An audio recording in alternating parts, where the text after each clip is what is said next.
Bonjour à tous et toutes. Bienvenue à notre tout premier webinaire francophone organisé par les éditions Novalis.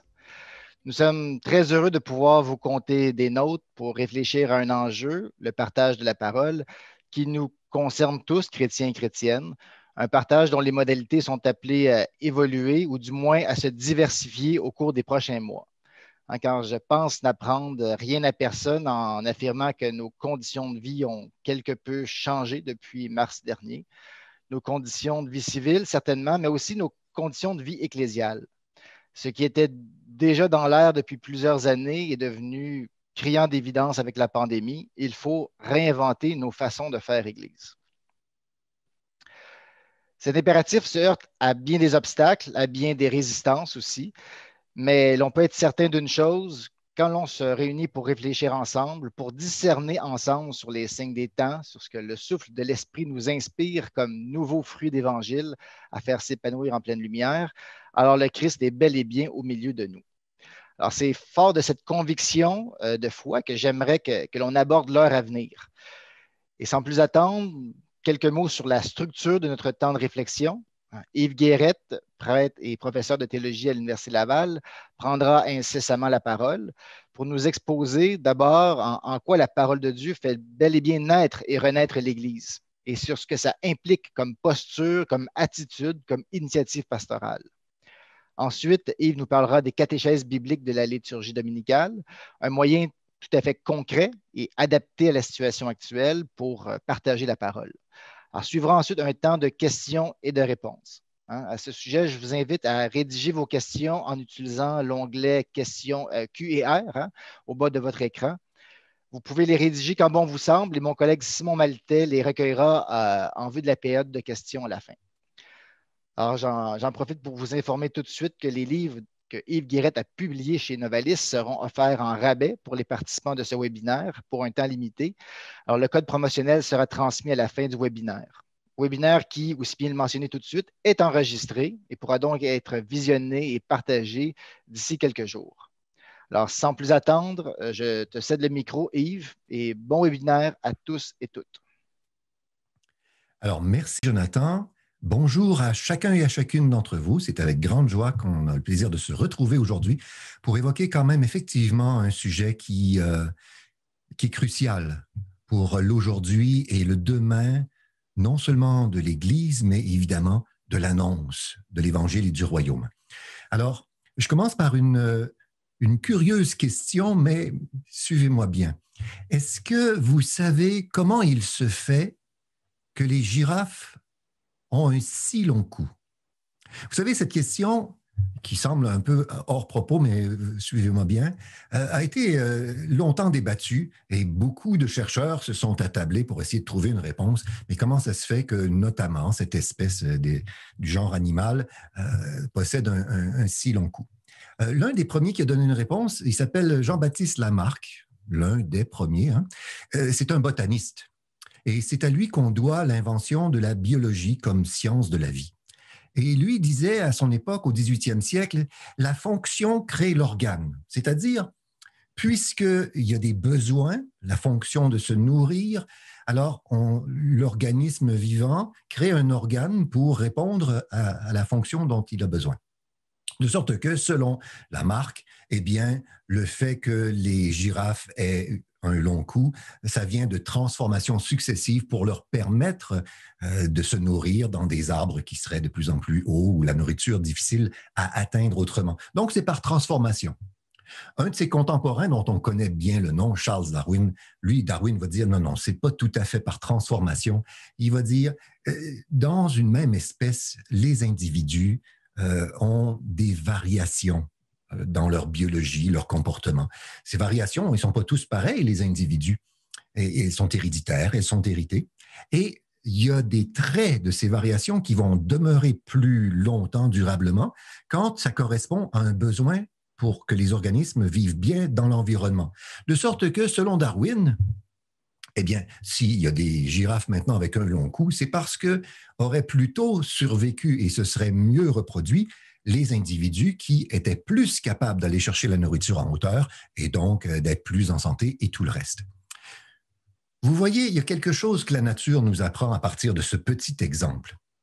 C'est le concept d'adaptabilité. Le fait de s'adapter constitue un modus operandi qui permet de traverser l'histoire. Darwin avait même dit « ce qui n'évolue pas meurt ». Chose certaine, on peut être d'accord sur une chose, c'est que dans nos vies, on subit tous et toutes d'innombrables transformations, des déplacements, des modifications d'itinéraire.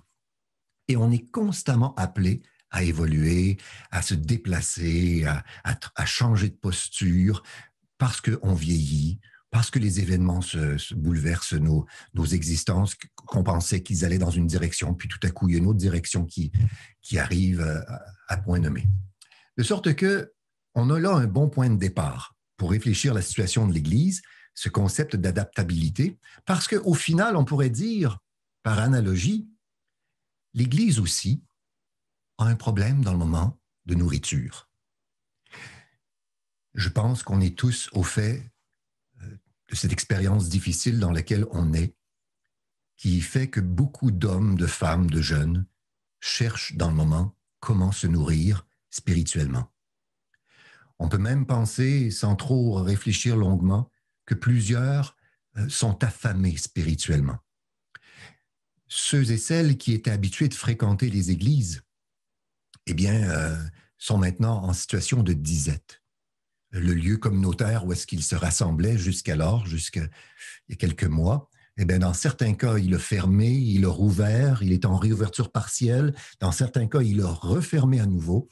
Et si un certain nombre se sont tournés plutôt vers la télévision pour suivre la messe à la télé, certains ont mis tout ça sur pause. Et on est dans l'attentisme. C'est-à-dire, on attend. On attend que ça puisse rouvrir et que ça puisse revenir comme avant. On peut comprendre, hein? C'est tout à fait légitime dans une certaine mesure. Mais en ce qui me concerne, je pense que là, on est devant un enjeu crucial. C'est bien de l'annonce de l'Évangile dont il est question. Et alors qu'on est dans une situation où il y a un nombre de plus en plus grand d'hommes, de femmes, de jeunes qui souffrent d'isolement, qui sont privés de leurs liens sociaux qui sont si fondamentaux, qui sont seuls dans des situations souvent très pénibles, difficiles, déchirantes. Combien d'hommes, de femmes de tous les âges sont dans le moment plus ou moins désemparés, fragilisés. Et ça oblige l'Église à se penser autrement. Et là, on est comme devant deux chemins. Le premier, ce serait de réinventer l'offre de services qu'il faudrait bien donner aux hommes et aux femmes qui en ont des besoins. Alors ça, c'est un fonctionnement qu'on a eu pendant quelques années, quelques décennies, c'est-à-dire qu'on a regardé les besoins et on a développé des activités, des propositions pour que les gens puissent venir trouver à l'Église une réponse à ce qu'ils cherchent, à ce qu'ils aspirent, à un service religieux. Et puis, ils pouvaient repartir ainsi satisfaits, dans une certaine mesure, d'avoir trouvé ce qu'ils cherchaient.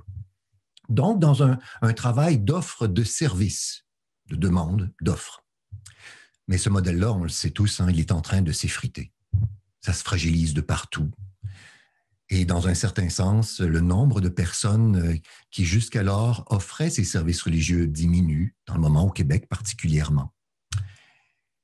Et là, on pourrait être tenté à ce moment-là de s'asseoir autour d'une table puis se dire, bon, ben écoutez, comment on va faire? Et là, on va prendre les meilleures idées de tout le monde puis on va trouver un nouveau modèle d'église. Ou encore, on va trouver une nouvelle proposition qui, elle, là, va enfin répondre aux besoins qu'on a. Je pense que ce n'est pas la bonne façon de faire aujourd'hui. Ou encore que ce n'est pas la meilleure à tout le moins. Je crois plutôt que c'est une expérience d'église renouvelée qu'il faut inviter. Ça, c'est autre chose complètement. C'est-à-dire, si on cherche, nous, qu'est-ce qu'il faut faire en temps de confinement comme église pour essayer de répondre à des besoins, vous devinez qu'alors, le moteur, l'initiative, ben, ça va venir de nous. C'est-à-dire de nos bonnes intuitions, de nos bonnes intentions, de nos bonnes idées, de nos projets. Et alors, on va construire l'Église, on pourrait dire dans une certaine mesure, hein, à hauteur d'humain, c'est-à-dire à partir de nos ressources, à partir de ce qu'on a comme matériaux disponibles, et puis reconfigurer quelque chose. Mais l'Église, ce n'est pas tout à fait ça. L'Église, elle n'est pas construite par des mains d'humains, mais elle est instituée par le Christ, par le souffle de l'Esprit, dans l'amour du Père. Et là, il y a quelque chose de radicalement nouveau là-dedans, à la face du monde. C'est que celui qui est l'artisan de l'Église, celui qui l'édifie, c'est le Seigneur lui-même. Et nous, on est appelés à être des serviteurs inutiles, imaginez, inutiles. C'est-à-dire qu'on est attablé, on met le tablier pour une œuvre qui ne nous appartient pas, qui n'est pas la nôtre, mais au service d'un travail, d'une mission qui est celle de Dieu. Et ainsi, on devient des disciples qui se mettons à l'écoute du Maître pour entendre de lui sa volonté, la recevoir, l'épouser, se laisser saisir par sa volonté et se laissant animer par sa vie, son amour, eh bien, il nous envoie prolonger ce qu'il a si bien commencé, lui, lorsqu'il était parmi nous autrefois. De sorte que l'Église, au final, on pourrait dire qu'elle n'a pas tant de contrôle que ça sur la mission, sur son organisation, parce qu'elle la reçoit sans cesse de la part de Dieu. On va dire en théologie que c'est l'Esprit de Dieu, c'est le Christ, c'est le Père qui institue l'Église. Il y a un bibliste formidable qui s'appelle Daniel Marguerat, un Européen, qui a écrit beaucoup sur le Nouveau Testament notamment, et il écrit quelque chose de formidable. Il dit, vous savez, début de citation, le thème du livre des Actes des Apôtres, ce n'est ni l'histoire de l'Église, pourtant on pourrait être tenté de croire que c'est effectivement l'histoire du début de l'Église naissante. Il continue en disant, c'est ni l'activité de l'Esprit, mais c'est l'essor de la parole. Et Marguerat termine en disant, le véritable héros des Actes des Apôtres, c'est le Logos, ou autrement dit, la parole. Ici, on a quelque chose de formidable. Marguerat, par son étude attentive du texte des Actes des Apôtres, constate qu'au final, les lecteurs du livre sont appelés toujours à se tourner vers la parole de Dieu. C'est elle qui est le sujet du livre. C'est elle qui continue son œuvre et qui ensemence la terre, qui germe dans le cœur des humains et qui est, on pourrait dire, le premier acteur de toute l'histoire de l'Église, c'est la parole. Gilles Routier, un autre théologien québécois, celui-là, dans un livre qui s'intitule « Le travail de la parole », a fait la recension, puis il y en aurait d'autres à ajouter, des occasions où on voit dans le livre des Actes des Apôtres que tout le focus est mis par Luc, le rédacteur, sur la parole. Je vous donne rapidement quelques évocations. Au chapitre 6, au verset 7, « La parole de Dieu croissait ». C'est quand même formidable, hein? Je ne sais pas si vous voyez. Luc dit, « Quand je vois l'Église naissante, je vois quoi? Je vois la parole de Dieu qui croît. » Un autre, au chapitre 12, « La parole de Dieu croissait et se multipliait. » Donc Luc nous invite à tourner notre regard vers ce Seigneur, la parole, le Verbe divin, qui, lui, se multiplie dans le cœur des humains. Et quand Luc voit ça, il dit, « Le royaume est en train d'advenir, parce que le Seigneur, le Maître des maîtres, est en train d'habiter le cœur de ce peuple qui se laisse traverser et habiter par lui. » Au chapitre 13, « La parole de Dieu gagnait toute la contrée. » Une dernière, juste pour la beauté de la chose, au chapitre 19, verset 20, « La parole de Dieu croissait et gagnait en puissance. » Alors, je ne sais pas si vous voyez à travers ces quelques évocations, on voit bien que ce qui fait naître l'Église, ce qui fait naître un peuple nouveau, c'est la parole. La parole qui est annoncée, mais en même temps, la parole qui est écoutée. Et à quoi on reconnaît les croyants? À ceux qui écoutent la parole. Donc, dans le Nouveau Testament, si on a regardé comment l'Église advient, on voit explicitement qu'il n'y a pas d'Église sans le travail de cette parole qui ensemence les cœurs, qui germe, qui s'enfante dans la vie des hommes et des femmes et qui ainsi met au monde le corps du Christ, l'Église, on pourrait dire. L'Église naît de l'initiative de la parole. C'est elle qui rassemble. C'est la parole, imaginez, qui rassemble. Et quand les chrétiens se regroupent, se rassemblent en assemblée, c'est parce que c'est la parole qui les appelle. Donc ici, on n'est pas dans les actes des apôtres devant une église qu'on aurait reçue et qu'il faudrait transmettre et conserver telle qu'elle. Pas du tout.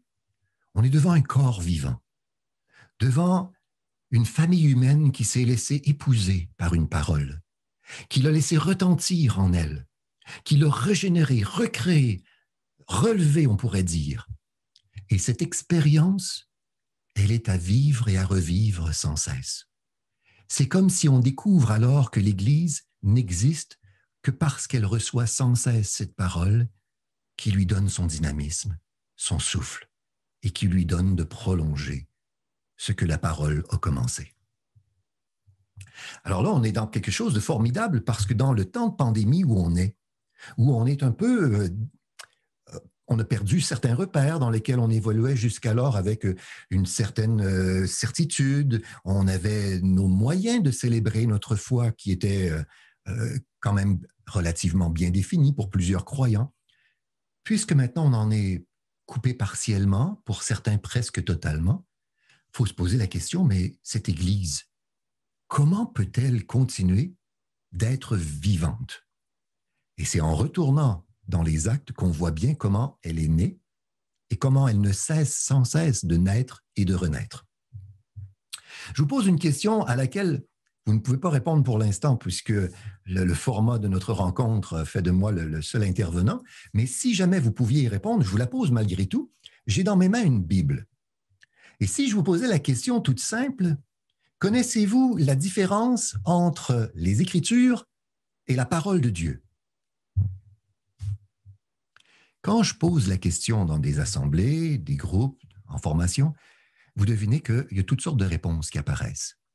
Pour certains, les Écritures, c'est l'Ancien Testament, et alors que la parole de Dieu, ce serait le Nouveau. Et on entend toutes sortes de possibilités différentes. En fait, je vais simplifier, si vous me permettez, pour rendre les choses encore plus accessibles. Si je prends le livre dans mes mains, j'ai en main ce qu'on appelle les Écritures. Les Écritures, là, elles sont dans cette Bible-là écrites avec des caractères de l'encre sur du papier et elles sont reliées dans un ouvrage cartonné. Ça, c'est les Écritures. La parole de Dieu, elle, je ne peux pas la lire. Je peux lire le texte des Écritures, mais la parole de Dieu, je ne peux que l'écouter et l'entendre. Vous voyez la nuance? C'est très important.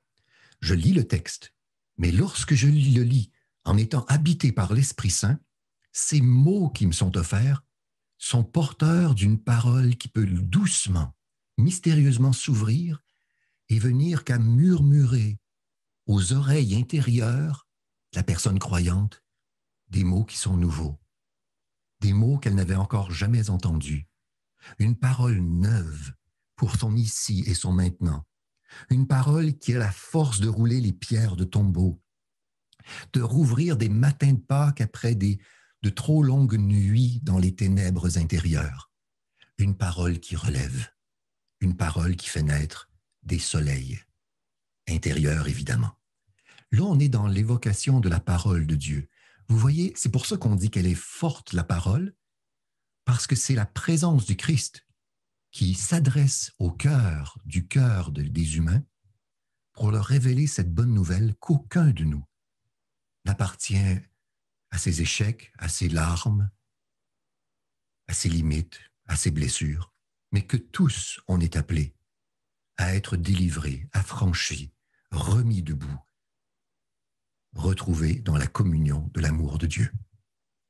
De sorte que vous voyez que cette parole de Dieu, on ne la possède jamais.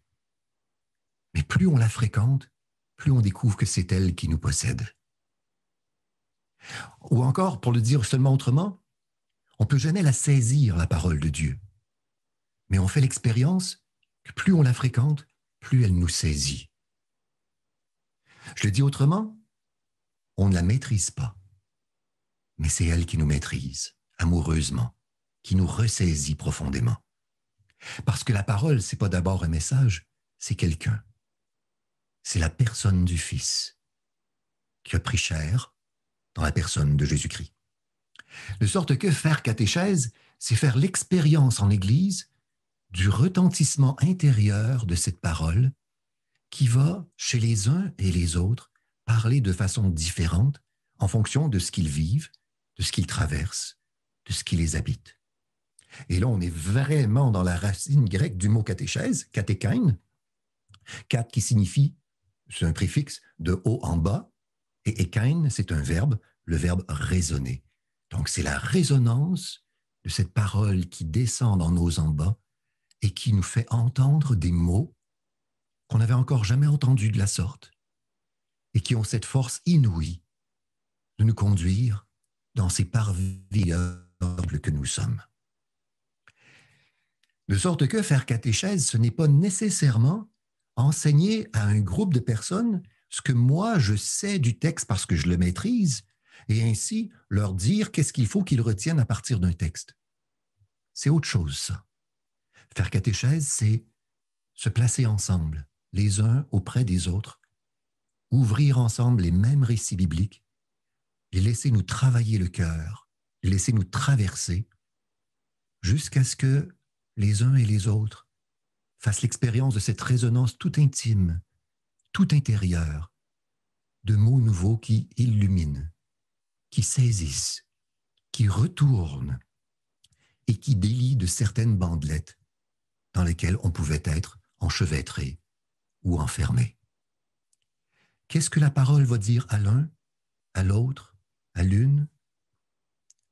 Ça ne nous appartient pas. Il n'y a que le mystère de Dieu qui désire épouser le mystère de chacune des personnes qui seront là. Et ça, eh bien, ça se fait dans une expérience de profonde douceur, d'une lumière qui naît lentement parfois et qui se nomme au fur et à mesure que les jours passent, jusqu'à ce que tout à coup, on puisse dire « J'ai entendu une parole, elle m'a donné la vie ».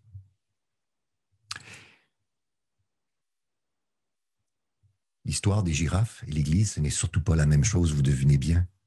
Si les êtres vivants s'adaptent, l'Église, elle, contrairement, elle est en mouvement, en travail, mais pas parce qu'elle cherche à s'adapter, c'est parce qu'elle est traversée par l'Esprit de Dieu qui la fait naître de façon toujours neuve, inédite, surprenante, bouleversante, pour qu'à travers les humains qui reçoivent cette parole, eh bien, le cœur de la bonne nouvelle soit annoncé. Et qu'est-ce que c'est? C'est qu'il n'y a aucun être humain qui appartient à ce qui l'abîme, à ce qui le diminue, à ce qui le restreint. Et nous sommes tous faits pour être dans une stature d'hommes, de femmes, de jeunes debout, heureux et libres. Bonne nouvelle du salut, annoncée à tous ceux qui désirent vivre plus pleinement. Ça fait des disciples. Ça fait naître un corps, ça fait l'Église. C'est l'assemblée des hommes et des femmes qui ont été bouleversés par une parole qu'ils ne peuvent pas contenir, qu'ils ne possèdent pas, mais qui a tout changé dans leur vie.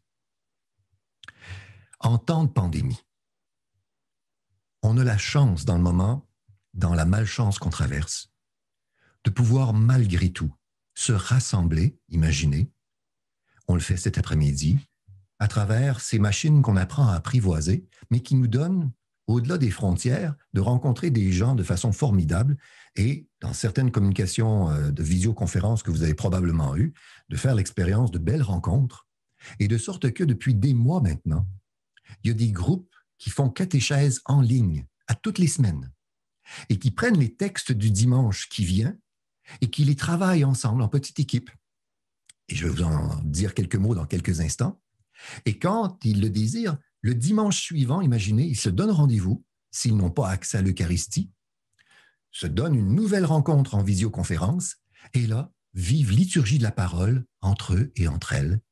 À partir de cette parole qui les a accompagnés toute la semaine, ils ont travaillé les textes de la liturgie du dimanche, la liturgie de la parole, et alors partagent cette parole qui les a habités, qui les a transformés, et ils célèbrent cette parole qui les a fait passer de la mort à la vie. Liturgie de la parole. Donc, si jamais, on se demande parfois, mais comment on peut faire catéchèse à distance? On a toujours pensé la catéchèse comme étant une rencontre d'hommes et de femmes dans un lieu, évidemment, hein? Alors qu'on se rend compte qu'effectivement, on peut faire des choses bouleversantes de beauté, même à distance.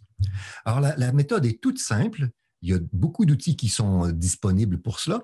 Et il faut saisir cet après-midi que ça ne prend pas de compétences particulières pour animer cette catéchèse-là.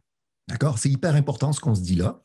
Et quand je donne la formation dans des milieux, des paroisses, des groupes à distance, évidemment, je leur dis toujours, si jamais il y a un animateur de pastoral, un prêtre, quelqu'un qui a une formation quelconque, il peut animer la première rencontre.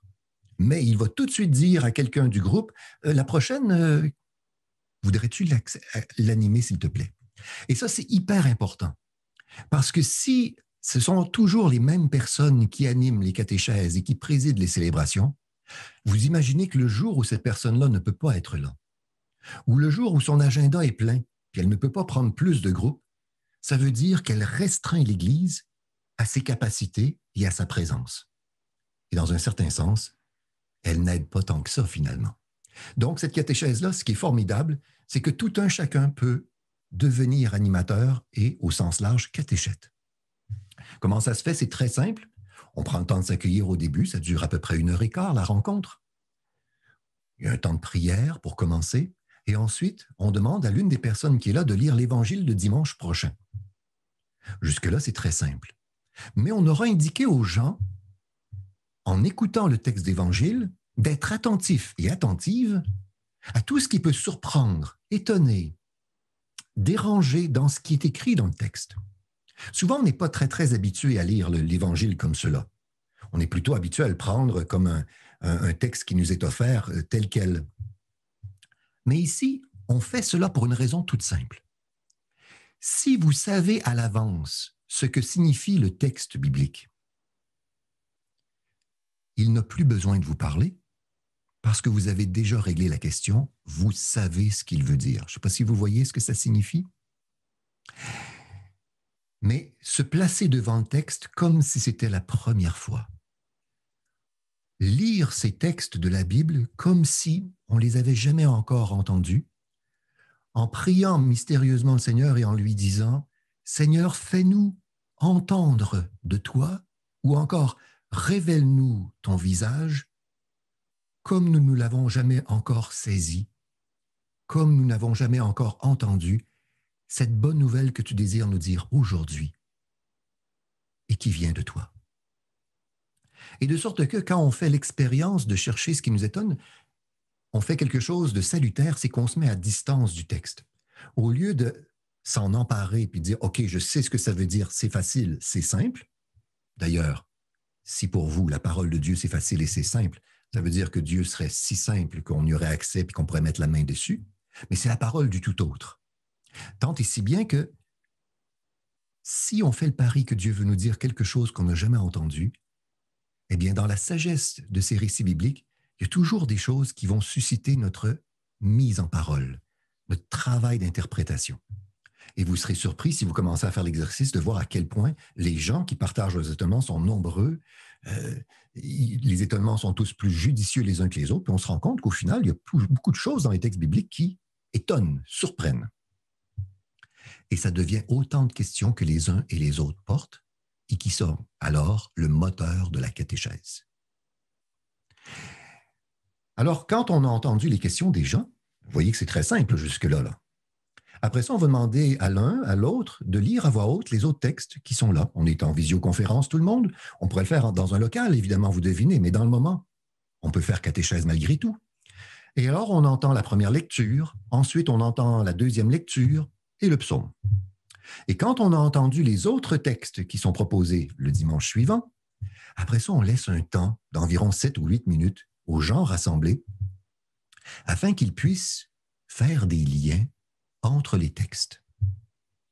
Vous savez probablement que la première lecture dans la liturgie du dimanche, elle est toujours choisie sciemment pour être en écho direct avec l'Évangile. Tout le temps.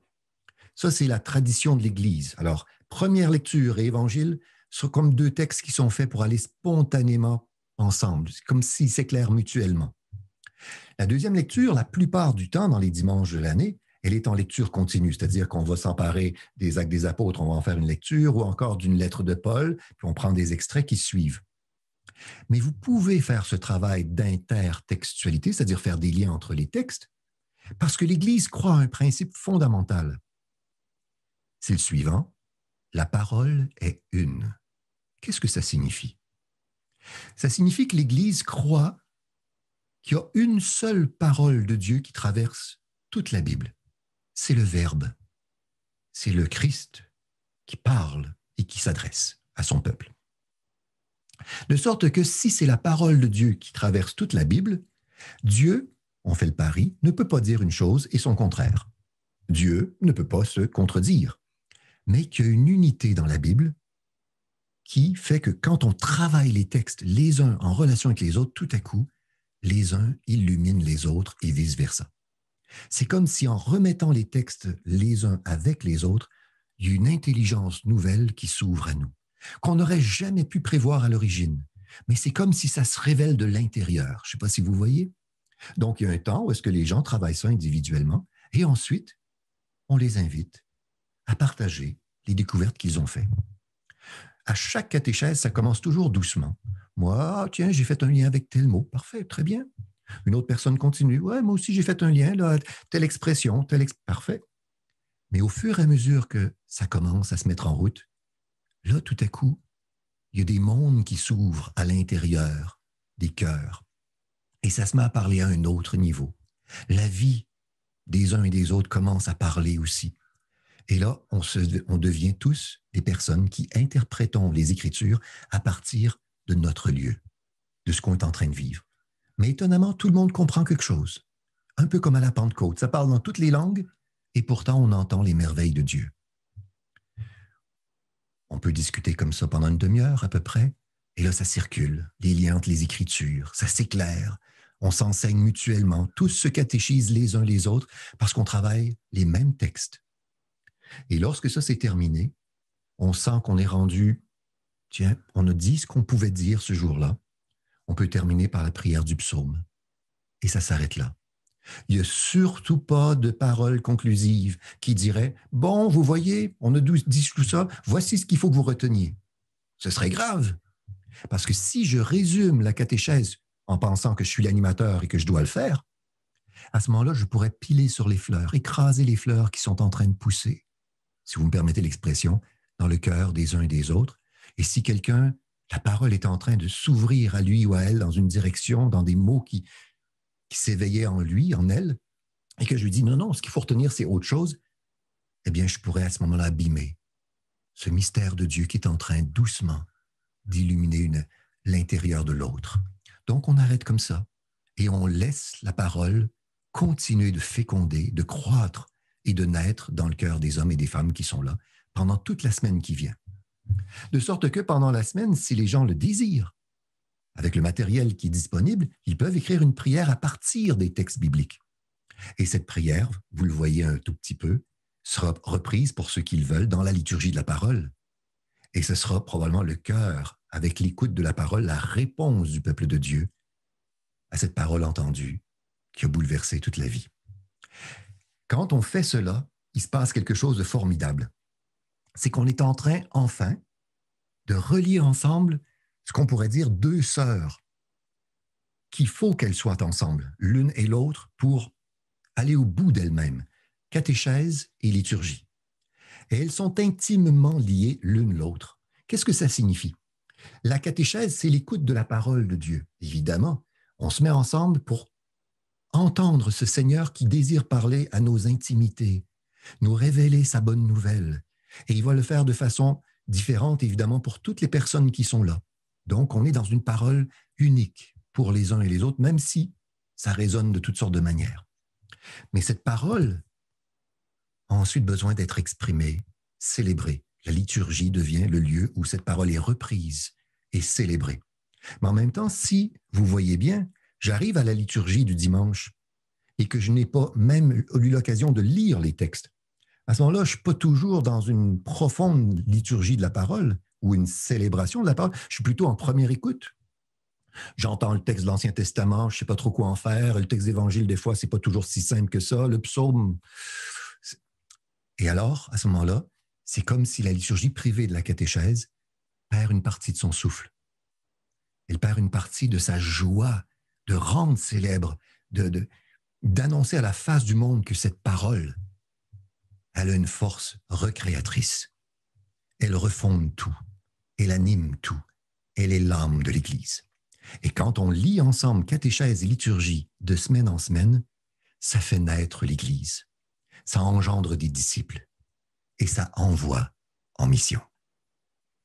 Donc le projet qui est là, dans le fond, c'est, et c'est heureux parce que de plus en plus de petits groupes de partage à parole qui se mettent en place dans la province et même à l'extérieur, évidemment, et on voit dans les témoignages qu'on en reçoit la joie profonde des gens qui ne souhaitent plus jamais manquer une de ces rencontres de catéchèse d'adultes et qui trouvent là une nourriture qu'ils n'avaient jamais, peut-être même dans certains cas, espéré dans leur existence. Ils font la découverte de la différence entre les Écritures, qu'on a parfois réduites à un message, à une idée, à une morale, et ils font l'expérience d'une visitation. Ils font l'expérience d'un murmure, d'un bruissement intérieur, d'un souffle qui apaise, d'une présence qui réchauffe et des mots qui relèvent. Et certains disent, j'ai entendu pour la première fois de ma vie la parole de Dieu. Je ne sais pas si vous voyez le déplacement. Et ça ne s'enseigne pas, mais c'est révélé pourtant aux plus petits, parce que le Seigneur révèle cela à tous ceux qui sont affamés de lui. Voilà un peu le projet. Donc, dans cette Église, en quelques mots, qui traverse un moment ces heures difficiles de confinement, nous sommes appelés pourtant à ne pas garder le trésor que nous portons, l'Évangile, et même à le laisser en dormance ou en attendre qu'on puisse retrouver des formes qu'on connaissait jusqu'alors. Si on est encore dans ces situations pendant quelques semaines, hélas, peut-être même quelques mois, il y a une urgence que ce trésor de l'Évangile continue de retentir à la face du monde, que des hommes et des femmes puissent s'en nourrir, et qu'ainsi le peuple de Dieu renaisse sans cesse, journellement, du souffle et de l'écho de la parole. Voilà, ça donne un peu un portrait d'ensemble. Il nous reste un bon moment pour échanger ensemble, si jamais il y a des questions, pour aller plus loin, pour approfondir certains traits de ce qui a été proposé, et puis entrer en dialogue ensemble. La façon de fonctionner, c'est que vous avez peut-être commencé à écrire dans l'espace clavardage des questions, des sujets de conversation. C'est Simon qui va me les transmettre, et puis on entrera à ce moment-là en dialogue ensemble par cette modalité-là. Bon, mais on a déjà deux questions. En fait, on va y aller avec la première de M. Sylvain Campeau, qui demande combien de groupes vivent chaque semaine la démarche de la catéchèse biblique de la liturgie dominicale? Alors, c'est une bonne question. Effectivement, j'aimerais bien pouvoir vous répondre, je ne le sais pas.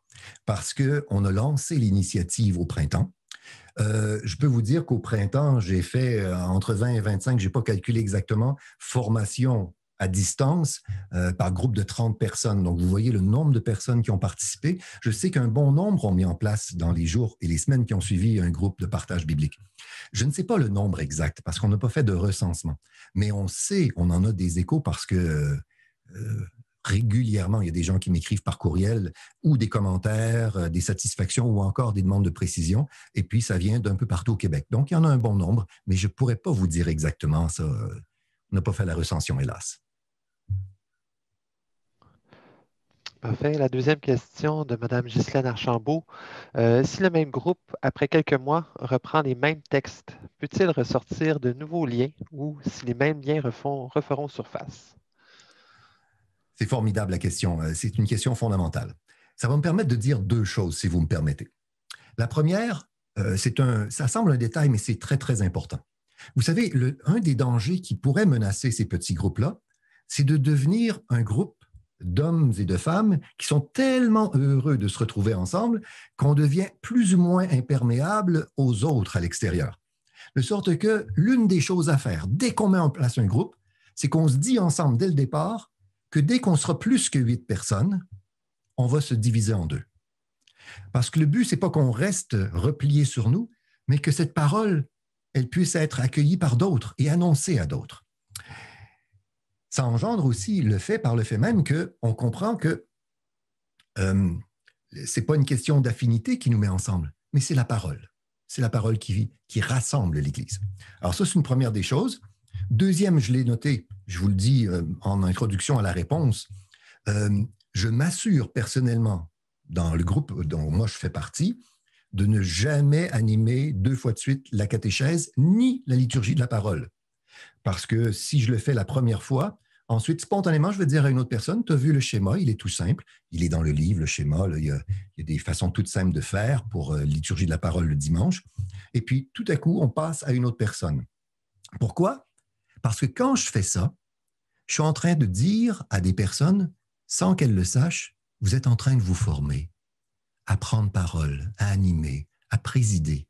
Et on est en train de faire naître tranquillement des hommes et des femmes qui apprennent ce type de service dans l'Église.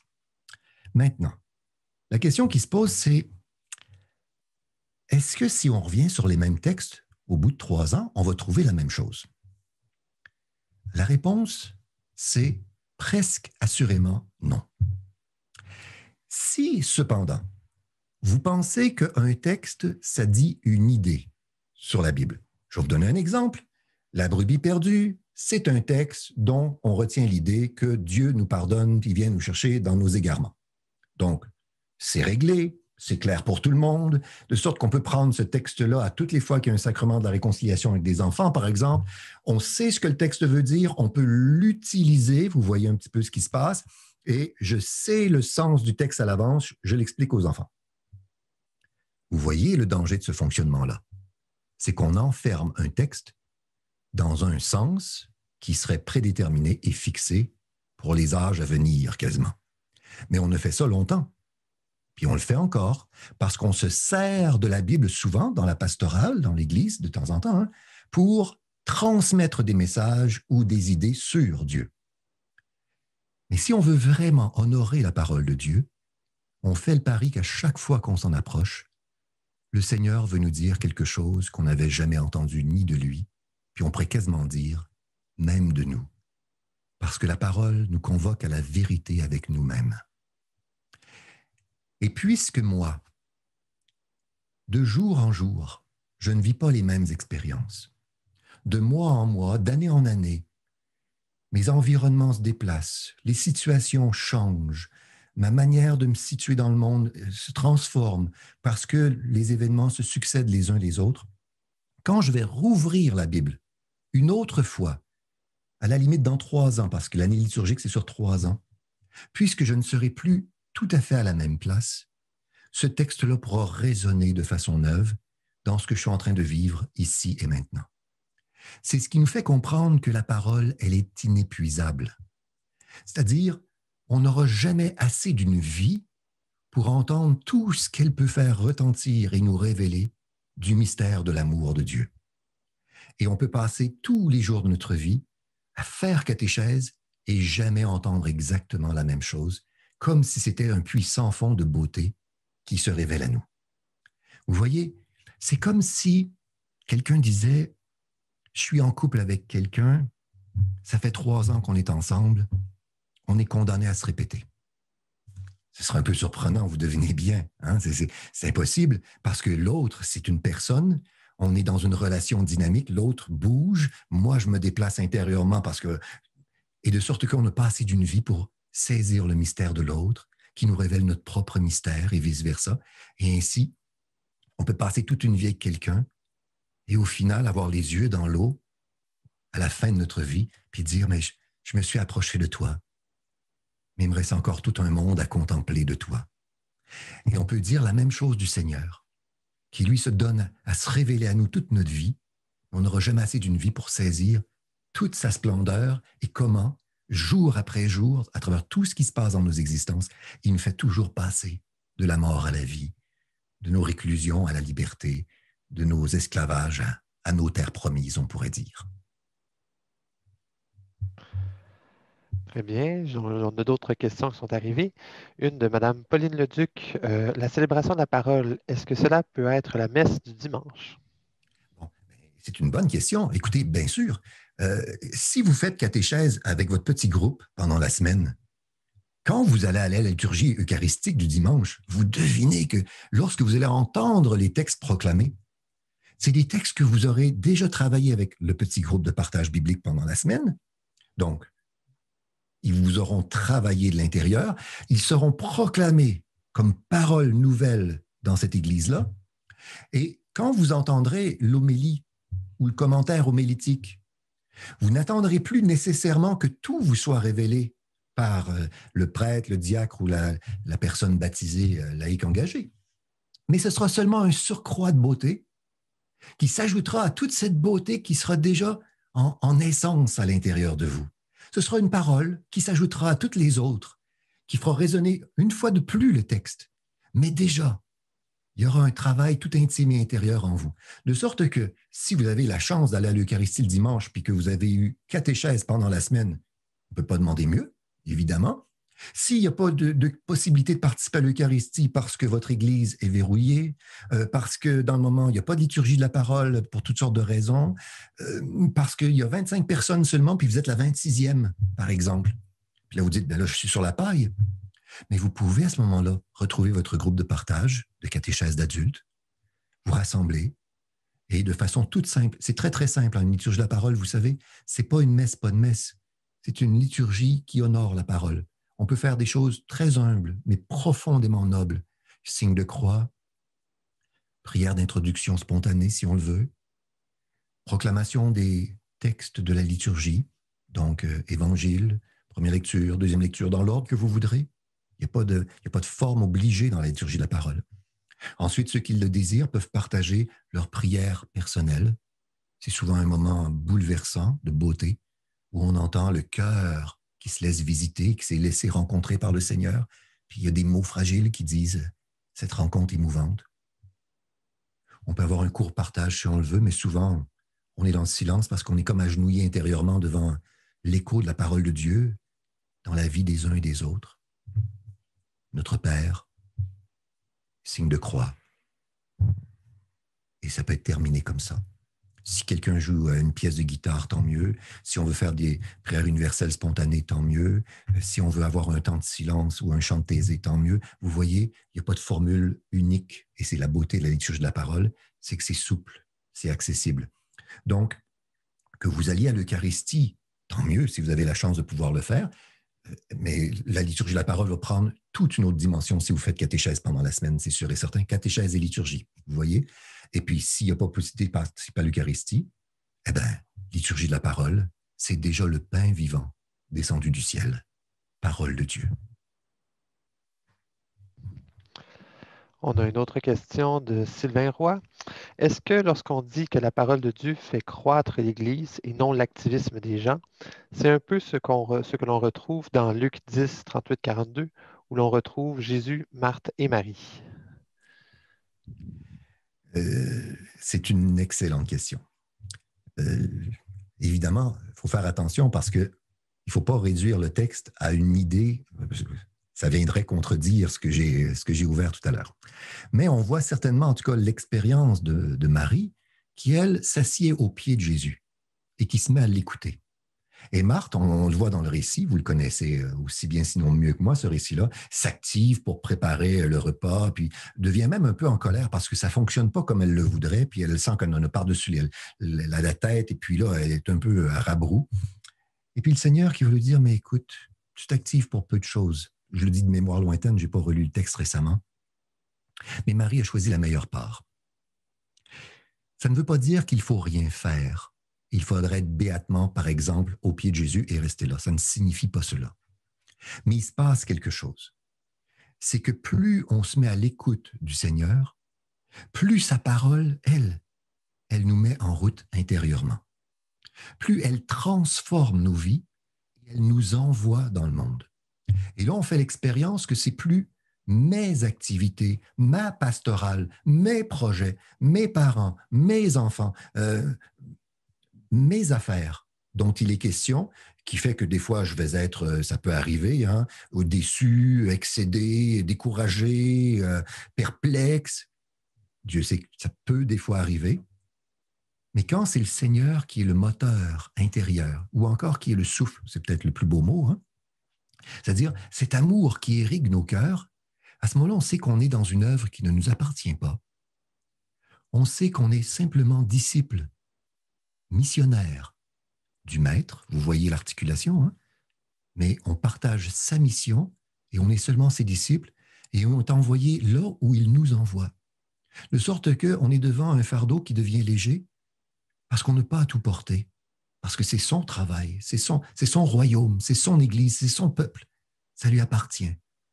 Et nous, on contribue avec lui à l'avènement de la beauté de tout cela. De sorte qu'effectivement, si parfois en Église, on est épuisé, fatigué, découragé, décontenancé, c'est peut-être un indice, peut-être il serait heureux qu'on se rassoie au pied du Maître, un peu plus peut-être, je ne sais pas. Qu'on se mette à son écoute et qu'on retrouve cette paix profonde qui n'a jamais lâché le cœur du Christ, malgré tout, hein, et qui le fait passer toute son existence dans un don amoureux libre. Donc, Marthe et Marie, ça peut être effectivement une manière d'envisager cette préséance à donner toujours à l'écoute de la parole. Et ne vous en faites pas. L'écoute de la parole ne nous rend pas passifs, elle nous active. Marie de l'Incarnation disait de façon bouleversante un mot qui n'existe pas tout à fait comme ça dans la langue française. Elle parlait du Seigneur en disant « c'est le Seigneur qui m'agit ». On ne dit pas ça, hein? Mais c'est une belle façon de dire les choses. C'est le Seigneur qui finit par nous agir de l'intérieur et il nous fait devenir prophètes, disciples et témoins d'un amour qu'on reçoit de lui. J'ai maintenant une question de Mme Suzanne Auger. Comment peut-on prendre contact avec un de ces groupes de partage biblique? Madame Auger, si j'avais une liste de ces groupes-là et que ça me ferait plaisir de vous la transmettre et de vous indiquer si dans votre quartier, il y a quelque chose qui existe. Mais je n'ai pas de liste. Mais il peut se passer quelque chose de plus beau encore, par contre. Écoutez-moi bien. Il existe d'abord sur le site Internet de Novalis et sur celui dont je suis titulaire là, à l'université, des petites formations que j'ai enregistrées pour comment animer. Et d'ailleurs, tout est rédigé dans le livre dont on fait la mention cet après-midi. Le guide d'animation est là. Si vous procurez le livre, là, tout est bien décrit, étape par étape. Première des choses. La plus belle chose qui pourrait vous arriver, là, ça, je vais peut-être vous surprendre, ce serait de rassembler 2-3 personnes et de mettre en place un petit groupe. Puis, c'est un peu surprenant ce que je vais vous dire, puis de commencer peut-être même aujourd'hui ou demain.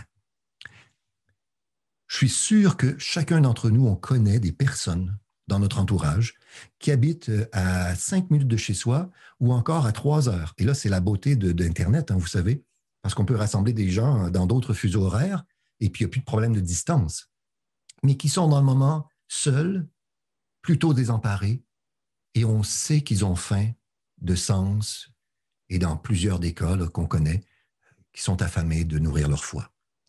Et qu'est-ce que ça signifie? On leur propose simplement de travailler la Bible ensemble à partir des textes de dimanche prochain. Et ça ne nous coûte rien de l'offrir, mais vous seriez surpris de connaître le nombre de personnes qui sont en attente de quelque chose qui aura de la saveur et du goût pour eux et pour elles. Il y a un groupe que je connais dans l'ouest de la province.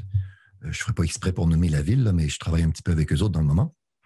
Et dans ce groupe-là, c'est essentiellement des infirmiers et des infirmières qui sont rassemblés dans cet hôpital-là et puis qui sont dits de bouche à oreille. Et puis, il y a des infirmiers et des infirmières, il ne faut pas trop le dire fort, mais qui même prennent leur pause pour faire la catéchèse quand ils sont sur leurs heures de travail. Ils prennent leur pause pour ça, imaginez. Alors, on n'a pas idée des milieux différents, des personnes qui ont faim et puis qui attendent juste que quelqu'un leur lance une perche et qui leur dise « Est-ce que ça t'intéresserait? On pourrait faire ça peut-être à toutes les semaines ou aux 2 semaines ou au mois. Vous ferez comme vous voudrez, ce n'est pas important au départ. » Et puis, sans qu'on le sache, ça met en place des petits groupes. Puis quand on est rendu 8, hop, on se divise. Parce que, pourquoi 8, je vais vous dire, c'est simple. Parce que si vous avez à peu près, disons, 1 heure, 60 minutes, disons, on va aller à 1h15, là, puis vous divisez ça par 8. 7 fois 8, 56. Donc, ça donne à peu près 7 minutes de prise de parole par chacun et chacune. Ce n'est pas énorme, je ne sais pas si vous voyez, Donc, sur 1 heure et quart, ça donne un petit peu plus, une dizaine de minutes peut-être. Mais si vous êtes rendu 12, 13, 14, 15, là, à ce moment-là, le temps de parole des uns des autres se réduit comme peau de chagrin. Et là, on perd cette dynamique où c'est en parlant les Écritures, en interprétant ensemble, en cherchant du sens, que ça se construit à l'intérieur de nous. Donc, dans ce type de catéchèse-là, étonnamment, small is beautiful. Voilà. Fait que ça vous donne un petit peu un élément de réponse. Moi, je vous encourage, si jamais vous avez cette fin-là pour vous, vous seriez surprise de savoir le nombre de personnes qui partagent cette fin-là et qui seraient heureux et heureuses que vous leur offriez en vous disant, on va se connecter sur Skype, on va se connecter sur Zoom, on va se connecter sur la plateforme que vous voulez. Il y en a tellement aujourd'hui, hein, puis c'est plus facile qu'on le pense malgré tout. Et puis, on fait catéchèse en suivant les indications qui sont dans le guide abrégé qui est sur Internet ou avec le livre, évidemment, qui donne toute la démarche étape par étape. C'est très, très, très, très simple. C'est la beauté de la chose. On a encore des questions, mais je ne sais pas si on a le temps. Je vais peut-être en poser une dernière de la part de Frédéric Tremblay. Quand vous dites qu'il ne peut y avoir d'église sans l'écoute de la parole, comment pourrait-on initier un processus qui permettrait de conduire les intervenants pastoraux à une écoute toujours renouvelée de la parole? C'est une bonne question. Vous savez, on ne peut pas forcer personne à trouver goût et sens dans cela. Et puis, c'est une expérience de séduction, ça, la catéchèse. C'est qu'un jour, on devient séduit par cette parole qui nous rencontre et qui nous saisit intérieurement. C'est une expérience de désarmement où on touche notre vulnérabilité, notre pauvreté. Parce qu'alors qu'on pensait qu'on pouvait maîtriser les Écritures, là, tout à coup, on se fait ressaisir par elles. Je vais en parler plus tôt dans la rencontre d'aujourd'hui. Je crois que c'est par osmose que ça se fait, hein, par capillarité. La proposition de groupe où on invite des gens, puis un autre qui vient, et puis ça a du goût, puis ça se dit tranquillement, puis ça s'ouvre, puis ça se multiplie. Je ne crois pas nécessairement, peut-être que ça peut fonctionner, mais que seulement par invitation officielle, par règle ou par je ne sais pas quel moyen qu'on pourrait avoir différent, là, on puisse permettre à ce que ça se passe pour tout le monde de façon unilatérale. Je pense que c'est peut-être l'expérience des plus pauvres, des plus vulnérables qui trouvent là le lieu de leur résurrection, de leur remise debout.